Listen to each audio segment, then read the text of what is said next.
this week's Indie of the Week, who's also throwing out the prize for us with that big Prometheum complex, is Business Daddy, or as they prefer to be called, Warcradle Studios. Oh, I love me. Now, this is a whole range of MDF, and they've been doing it for some time, and have very quietly built up a monumental catalogue that's split.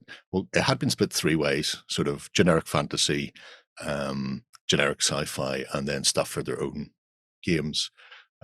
But of late, a few other things have cropped up as well. So we're going to start off with the other things what have cropped up lately as well, and that is the Normandy Farm. Oh, now so good. This is so exciting and new that most of it is on pre-order for release at the end of the month. Yes. We had a look at the farm set previously, but the individual components are all being split out. And this is pre-colored, pre-primed, whatever way you want to call it, MDF terrain. So you can get stuck in and do additional to it if you want to, or you can just glue it together and go, it's just terrain to fight around. It's good enough in the colors they've provided. And that, I think, is a motto for life. It's not I remember as well commenting on the palettes last time and being told I was wrong. So people explain First World War. First World War. There you go. Every day's a learning day. Well, in our defense, I don't think any of us got massively into our palette history prior to that. This is true. I'd spent a lot of time avoiding doing palette history at school. And rigging. And rigging. Oh. And rigging. To this day, I still try and avoid the rigging. Rope does not exist to you. It does not. But yeah, the upcoming World War II range is interesting. I say it's interesting for a couple of reasons. One, it's really handy to have, and there's a lot of people play World War II and other historical periods, because let's face it, Europe still looks like this and has done for about 400 odd years in some cases. So even though it's slated as the geographic Normandy area for World War II, a lot of this could easily drop into Napoleonics and other very easily. Black powder sort of conflicts as well in Europe. So that's quite nice that they've got that range upcoming, and I'll be fascinated to see where else they go, because as you'll see shortly, they have, and I've chunked these together, they have gone huge in a whole range of directions. So we're going to start with the Wiki Wawa. Wild Wexodus. It's train adjacent as well, so it is very train adjacent. So if you come on and if you're looking for the train bit, you can go in there, and there's the Warcradle one that we're in. They do other pieces, but they have a whole range, and each of them is listed by a area name. Let's say area name. So we've got Augusta. They're loosely grouped within these then, so a area may contain specific style of building. So Augusta here is a lot of train adjacent stuff, factories and demolished buildings. Industrial America kind of thing. Industrial America falling apart. I think that's the main thing, because not all of them are completely smashed to bits. Some are new builds, some are scrappy builds, some are farms, some are, you'll see them. Eventually you'll see them. Don't calm down, cool your boots. What's quite nice about this stuff as well is that it kind of goes from, I mean, obviously it's been designed so that you can use it with their games, which are more on the 35mm side, but a lot of this stuff works equally well for 28mm as well. So if you are going a little bit smaller, it's perfect for that. But I know a lot of people have picked up this kind of stuff for the likes of Malifaux and things, which is 32. So it's quite good. I should know that. I've got a box of them sitting right behind me. It works for Malifaux, it works for a lot of things. The fact that it's the bigger scale is less of an inconvenience than it being a smaller. That's true. It's easier to put, because I mean, for Dead Man's Hand, we've had cowboys running through a mixture of buildings from Foreground and Warcradle and all sorts. So it doesn't really matter that there's slight variations, because they weren't. They were all unique builds. Somebody go, oh, I'm going to build a house, and I'll either build it myself or pay somebody to build it. And yeah, maybe a bit bigger, a bit smaller. So depending on your budget, there's obviously the full kit where you can get all of your bits and pieces, including the really nice, quite like the fencing. Yeah, the fencing is great. Yeah. As is my want in life, to look at a massive range of training and go, what's awesome? Bins are awesome. I like that pallet loader. that sort of thing. Yeah. The little carriages for pulling freight in and off the boxcars. The boxcars are quite cool as well. I really like it when Warcradle do their blogs for these, because they tend to put in like a little story about it. So for this one, it was sort of like investigators sneaking around trying to look for things, and I sort of came up with the idea of you could have this as a place where cultists could have their lair, and you've had to go and work out what's going on there because they've taken out the security guards and that kind of stuff. So yeah, some really fun stuff for building up interesting narratives on the tabletop. Cool. Moving away from the destroyed Augusta, which could also work for Walking Dead, now I'm thinking about it, actually. Oh yeah. The Raccoon. We have Retribution, obviously the town of Retribution. It's a lovely old place, and there's some bizarre stuff going on here. I mean, that theatre, that's screaming off the deep end. Yeah.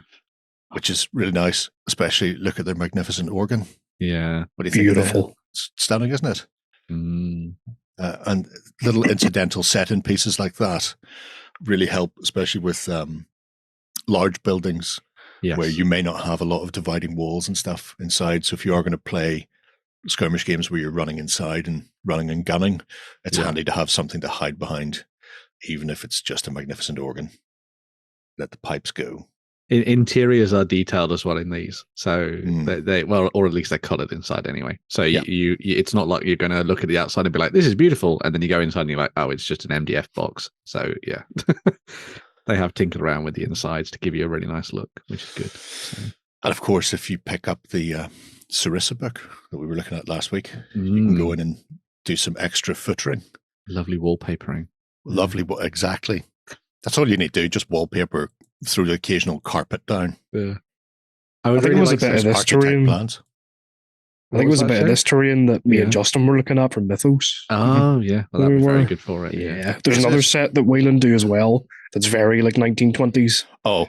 But I think a couple of these. We'll get to the Mythos stuff because we're still just in the wiki wah wah. So the town of Retribution is, unlike Augusta, fully on board with the cash flow of a new wealthy town, so much so that they can afford to have a theatre and no holes in the roofs, which in of itself is, terrific. And the massive the rain and the gunfire out. Both of these. It's quite nice, but there we go. There's some of our substructures. So you can see what's going on with that. I mean, the massive long-horned cow symbol up top there, presumably rancher's house or a witch. Could be there. Or a rancher witch. The worst kind of witches. A rancher witch. Anyway, so yeah, Retribution, it's delightful.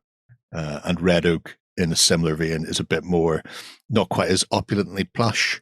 It's a bit more Deadwood, Tombstone, out on the fringes of society. So could just be the shacks at the edge of town, or could be a sprung up mining town where everything's just sort of being slammed together as quickly as they can. So you've got things like the distillery, most important building, the one that needs to be protected at all costs, and the bank where you keep the paper for lighting fires.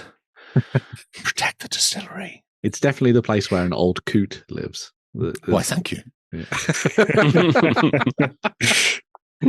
Like it. It's got a couple of big, massive pots out the back. I'd just say, break out the copper paint. Just copper still those up, and away you go.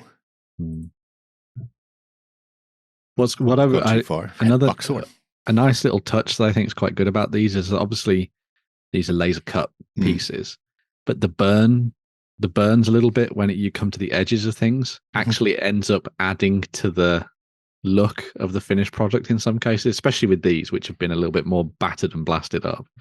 So I really like that touch to it. It's very cool. But, that is a secure bank. Yeah, but like I say, what's the point? Huh? I mean, you can't live on money. Yeah, bags of it and you'll starve in the desert. You can live on moonshine. Exactly. All the nutrition you need. And when that's finished, you can go off to Scuffins and Sons crematorium. Yeah. I like that it has like a conveyor belt system in there as well, because clearly enough people die. And then you've also got the boots as well, the used boots. Ask inside. It's good. So cool. Yeah. And if you're very lucky, you might even be able to get a full set of dentures out of them as well. Looking for the best thing. But even things like the coffin lids as roofing. As roofing around. Nice touch. It's just really cute. We're all home to that. So that's the old ready oak sort of stuff. So that's your deadwood, your tombstones. Look, even got a shedder outside. There's Jerry's proper house. half moon. Yeah. So it's just that's all I need to live in, because then there's one of those massive multi-storied barns that's just crammed full of things out the back. Yes. Just need to sort yourself out either way. I'll not spend too long going through all of these. I think this is the second last of our Wild Wild West ones. So the Buckthorn Ranch and Stables. And as you can see, again, there's a theme behind it. So it is just a rancher's side of town. You've got the corral, the grain silo, the big barn, and again, the incidental pieces. So, the pumps and things. Tractor and hand pumps for the troughs to feed the animals and all sorts. Grain silo as well. Yeah. Pretty cool. You could do, what's the Shyamalan movie with the aliens? Signs. You could do Signs, but Wild West Exodus. That is true. They do exist in Wild West Exodus. So. Yep. Anyway. Watches in the barn. So Buckthorn Ranch is nice. It's a ranch. It's filled with good stuff. However, Black Lake Bayou, where has this been all my life? These, I think, yeah. Take your stuff out to the swamps in Louisiana. You've got your house falling to rack and ruin with the stat sitting in a corner grumbling because he's all ugly and manky and moss covered now. That's what they do. And if they're not there, then they're on their sunken paddle steamer. Yeah. And that offers up interesting possibilities, because I do see some swamp tables, but nobody really leans into the big rivers, and instead of just having buildings everywhere, actually having boats. Mm. And that, I mean, is genius. That needs to be on a piece with some clear resin. Yes. It needs to be actually sunk into a base of some sort. It would look amazing. Oh, yeah. Yeah. That's simple enough to do. Mm. You do that next week, Shay. No. Cover it in vines and everything as well, and have them sort of twisting through the metalwork. And there's jerry can on vines. You could do that, Shay, really easily. There you go. I'll leave the string up that I used. Very good that way.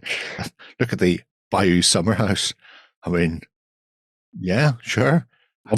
Theoretically, it is definitely a place to relax. There appears to be a tree growing through the wall, and again, it's a serviceable piece of terrain.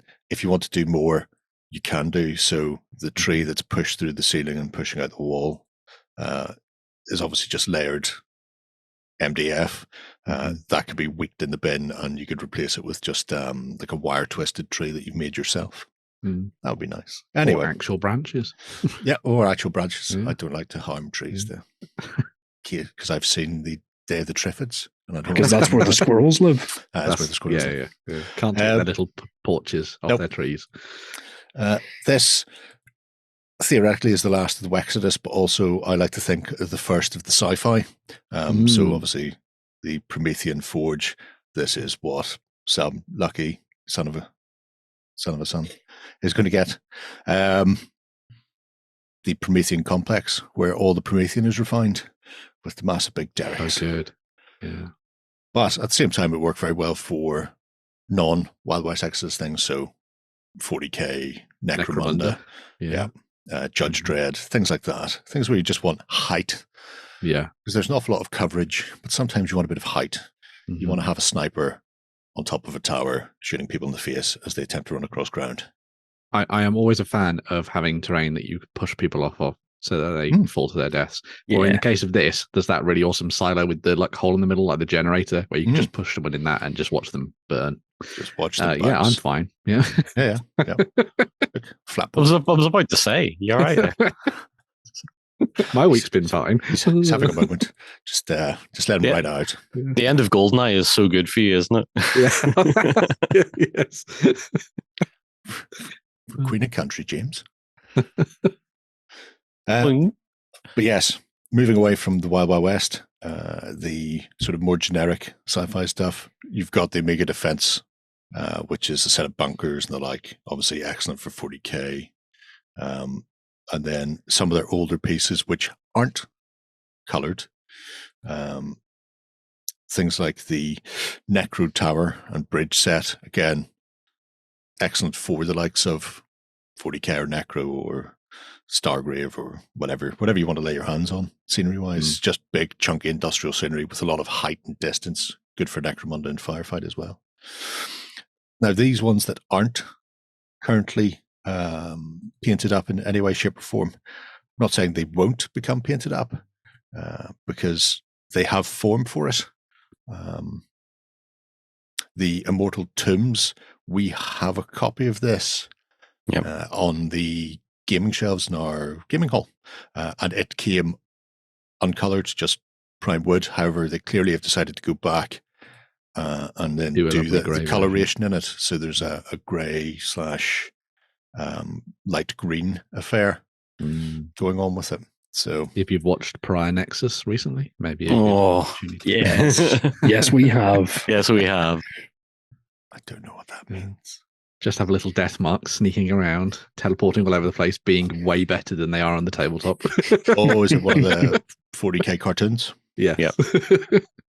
I'm back in the game.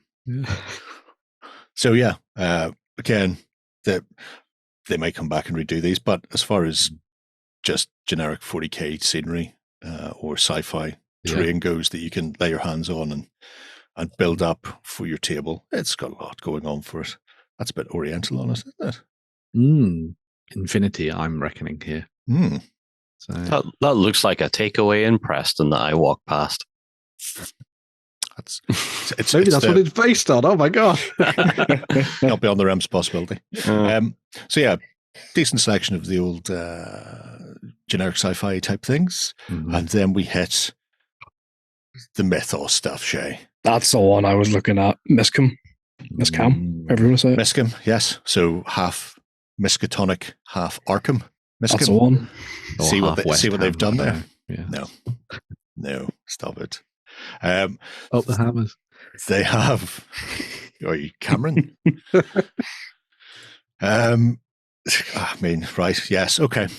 So right off the bat, a whole host of that Art Deco style building, obviously perfectly suited for Mythos, but Malifaux and the like as well would work on it. Yes. And there's no reason why some of this stuff couldn't be in London or Paris. So if you're playing games like War Transformed, if you want to take to the streets of Gay Paris, could also make it work for Fallout Wasteland Warfare. Oh yeah, that's right, because it's got a very Deco feel, doesn't it? Yeah, it's an 50s Art Deco kind of thing going on. Cool. Look, tiny little broom cars. Broom, broom. They're cool. Definitely safe. Yes. If it's a choice between that and staying with the people with the fishy look, I'm getting in the car. That's true. Yeah. Can't stop me. I love the firehouse as well. The with that sort of nod to Ghostbusters. Yes. Yeah. Look, tiny little mailboxes. All that terrain, and again, Jerry is obsessed with the little mailboxes. it's because you need stuff to hide behind in the street. You can have how many times I've played games where there's been really nice terrain all over the place and nobody goes in them. They all stay outside and get shot in the face. So as many things as I can throw in the street. Now, sometimes I may go a bit too far, like when I'm teaching somebody how to play Bot War and go, you know what would look great? All the cars. And then we discover just how much damage a car winged at your head can do. Do I resent that? No. Not looking at anybody in particular there, Jerry. No. No, Shay. No. I wasn't there. No. Don't know who it was. I've decided to multi-base my car, Shay, so that you can only throw a single base now. Damn it! Thus giving me the car coverage I want. But at the same time, denying you ammunition. Of ammunition. He's too smart for me. Yep. Got there eventually. Dunsmith then, just like Dunwich and Innsmouth. A bit more out in the coast, fishing village, a bit more rundown. Again, fancy looking little cars. Look at them. Choo-choo. I like that. That's fancy. Do you remember a long time ago we did a ND/3D print? French guy did World War I tanks, and he showed how to take a side, front, and plan view and pull them apart in Blender to turn it into a tank. Yep, I remember that. That was cool. Yeah. Anyway, just reminiscing about old times now. Better days. Happier times. There we go. Fisherman's hut. Look at that. These would be very, very good for anybody who's diving into 7TV stuff from Crooked Dice and playing around with all their Cthulhu Mythos-y stuff. Would be just perfect for them. If you just want some filth down at the docks in Carnivale. Yes, very true. Yeah. And look at Clock Tower. Again, somewhere you can put a sniper. Very important. I'm saying I spend a lot of time thinking about where I can put snipers. And yet, strangely, when I play games, rarely bring a sniper. It's often because snipers in games just get done over. They get attacked by like a whole squad or something and die. You put a sniper up there, and the first thing is somebody levels a 105mm howitzer up and just removes the top of the building. And you go, If Private Ryan taught us anything. Yeah. I'm going to range in my mortar. Oh, a 6. There you go. This monumental beast is particularly good. Tillinghast Manor. I mean, there's a chunky piece of terrain. What are you? 50 centimeters by 36 centimeters. Lovely. Chunky. A nice set piece if you wanted to do something extravagant with a role-playing game as well. Nope. Have that as the setting for your murder mystery Cthulhu adventure, perhaps. So that was a stern no, Jerry. What about no? What about a murder mystery game where the models are playing Cluedo? Yes, on that little table, do a little Cluedo kit. Yes. Print out Tiny Risk. That would be great. Yeah. P-Works have got a Cthulhu-style game coming at some point. Do. That I have no idea anything about it except for like 3 or 4 short stories they've published so far. Maybe you could play that in here. Look at that. You can run uphill and down Dale. That is full Scooby-Doo. That is screaming for like fancy wall decorations and maybe some LED lights, like little hanging chandeliers and stuff in it. Mm-hmm. Yeah. Have Delboy and Rodney dropping one. I've never tinkled on the ivories. Roll a d20 when you're next to that piano and it opens a secret door in the MDF terrain. There you go. So, yeah. Poor Uncle Albert. He hit the right bolt. They were just under the wrong one. Yeah. The last couple are more fantasy-esque than anything else. So sort of, again, generic. You could use them for anything from Sigmar to Kings of War, very Ninth Age, Mordheim, obviously. They've got that nice sort of European plaster and lathe sort of wall look to them, so they'll fit in with a lot of stuff. You probably even use them at a pinch in some fantasy gaming. And again, and this is one that completely passed me by. I hadn't realized that they'd done anything in the way of. It's a bloody great castle. Yeah. Like I say, I hadn't realized they'd done a fantasy set. Yeah. They've just been quietly just increasing the amount of kit that they've been doing over the years. I like the gatehouse a lot. Yes. Yeah. It's a really nice little gatehouse. Very nice if you wanted to do Frostgravy stuff and then just use nice snow effects on a lot of this stuff. Yeah. Well, yeah. There's a cage that you put people in and they teach you Orcish. That'll make sense to people next week, probably. Please pay attention. There's a lot going on in this episode. Anyway, So yes, Klimberg Castle. I mean, that's a chunky bit of kit. I'm hoping for plans here because I want to see how big the square is. The actual footage is. We saw it as well, but they do the siege kit to then attack this castle as well. Which is great. Yeah. Yeah. Yes, they do. And look, bonus stairs. Yeah. So you can get them down. Roll them up to the nice and easy way to get on the roof. I don't think that's how that's supposed to work. Yeah. And a very bucket for that young Mr. Lloyd. Yeah. I kind of want to get enough of the castle wall stuff and then put the manor house in the middle of it. Oh, yes. Oh, you're not going to tell me what you are. Damn you. It's a spooky Dracula-esque style thing. Probably if I go in and find the individual castle sections, it may tell me. Because presumably they do. Do they? No. Oh, I'll just have to imagine. Probably 6 inches per wall section would be my guess. It looks like a decent chunky piece. 6. Yeah. So 18, and then probably 4 for the squares. 18 and 8, 26. So about 2 foot-ish square. We could ask someone. I could just ask somebody at the studio. Yeah, I could. I'll message after we've done this, and I'll find out. We'll find out. We won't tell you. You won't get to see this because this will all be after we finish filming, and we're not going to put that information in there. But we'll know, and it'll stop annoying me, and that's the main thing in life. There is one final set, which is the little Eston village. Again, nice little generic fantasy bits, including the little village market and the watchtower. A touch of the old Viking about it. Put some Elder Scrolls Call to Arms on this. Oh, away you go. So. No, that's very clever, Mr. Bond. Oh, yeah. Or you could go full Midsummer. And, yes. And set up some weird cultist activity inside there. Need to build some cliffs. Yeah. You too can fall to your death. Is it with you and falling to death? It's been a hard week. To be fair, only one fell to their death. That's true. Yeah. That's incredibly big. I've been tinkering around with the idea of doing like a little fun Beowulf style mini game where you have Beowulf and his men fighting against Grendel. Sure, that would be perfect. Oh, perfect for the whole. Yeah, of course. Mm-hmm. Look, it's got that big sacred oak on the outside that the thing has there as well. That must be the town symbol. Somebody who's good with Norse runes, quickly translate what that say. No one. Anyone? And then don't tell us because we're not going to tell you about the dimensions. It's like whenever Warlord released Slania, and they put Ogham's script at the top of every page, and I translated it and they'd misspelt it. Oh.